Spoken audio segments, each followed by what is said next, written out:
Good afternoon, everyone. My name is Colonel Z-Man, and the SCP we're looking at today is SCP-041, Object Class Safe. Special Containment Procedures. SCP-041 is to be hospitalized at Bioresearch Area 12. Though not Keter Class, should SCP-041's abilities ever propagate beyond a reasonably containment area, the risk of SCP-sensitive information being broadcast to the public remains too great a risk and warrants area-level isolation away from the general populace. SCP personnel wanting to keep their thoughts private are advised to remain outside of a 15-meter radius from SCP-041, beyond the designated red circle on the floor. It is beneficial to the mental health of SCP-041 to have a sitter in the room who watches television and concentrates on its programming. This allows SCP-041 to effectively watch television through the mind of someone else. The optimal sitter is a Class D personnel with below average intelligence whose mind does not wander or have more than one train of thought at a time. Though not mind control, SCP-041 has used its ability to coerce sitters into watching programming that they don't themselves enjoy. SCP-041's taste varies between gore/slasher films, having even expressed interest in snuff, and children's programming.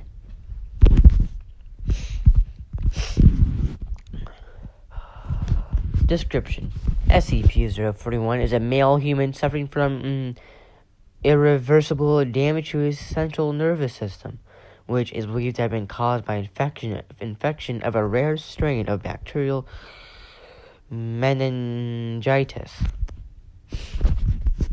Although antibiotics were successful in clearing the infection, the membrane surrounding his brain and spinal cord had reacted to the infection by severing many neurons connecting the central nervous system to the rest of the body.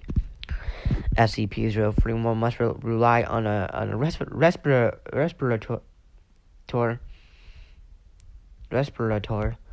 to sustain his breathing. Biventricular pacemaker to keep his heart beating, and a nasogastric tube to provide nutrition. Visually, SCP-041 appears to be in a persistent vegetative state. However, observers in the presence of SCP-041 begin to realize that their thoughts, along with everyone else's, in semi-audible about a 10-meter radius from SCP-041 are broadcast in a semi-audible fashion. Aside from being the source, SCP-041 is also capable of broadcasting his own thoughts to those present, and anyone forming an idea using words will have those thoughts unwillingly transmitted to others in this range as mind-audible speech, which cannot be recorded by any known equipment. Correction. See Addendum 01. Mind-audible speech may be heard using whatever voice a subject chooses to think with. Most typically, this is the subject's normal voice. See Addendum Document 01.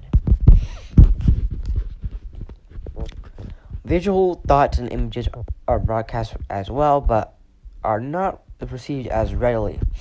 Images are most effectively transmitted when both the sender and receiver have their eyes closed. The sender concentrates on a single object without environment or background, and the receiver's mind is clear of conscious thoughts. Communication between subjects using visual images, particularly those not rooted in memory but in imagination, is usually difficult. The sender has typically trouble conceiving a highly detailed mental object from a single point of view, while the receiver will often try to fill in gaps of missing information ultimately resulting in the receiver seeing a different image from what was sent. The most difficult imagery to be successfully broadcast appears to be a person's face, particularly if the image is one of a person in motion. Although able to transmit his thoughts to others, SCP-041 is not very talkative. Attempts to persuade SCP-041 to divulge any information about his abilities has been so far fruitless. SCP-041 is typically silent and normally will not respond to any direct attempts at communication. However, SCP-041 appears to have a sense of humor as he interjects occasional comments into conversations of others. Addendum 01.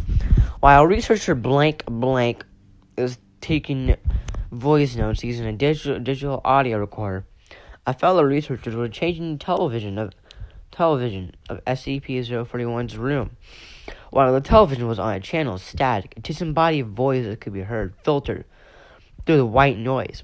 Attempts to record mind-audible speech with white noise generators and sound recording equipment have begun to yield modest result. Although the most audio is garbled and recorded sounds may or may not be voices, and are widely left toward individual interpretations.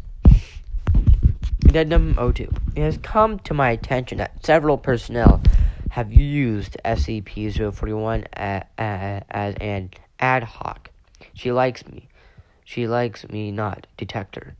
This is one of the most appealing things I've ever heard.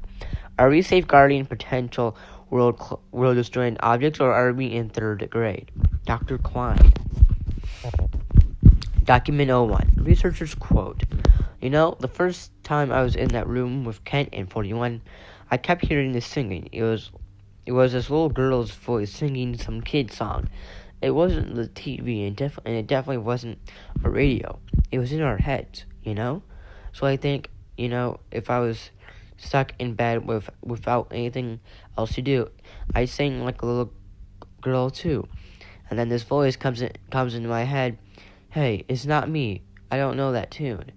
And then old Kent looks at me, gone all white in the face, Note: this event occurred after SCP-239 was placed into a chemically induced coma.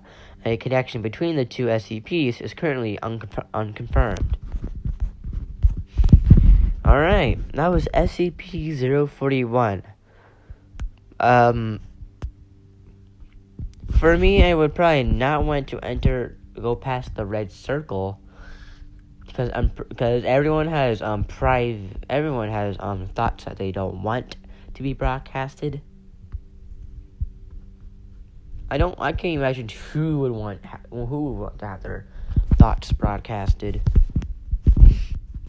But anyway, this concludes our lecture for today. Thank you for listening, and you are dismissed.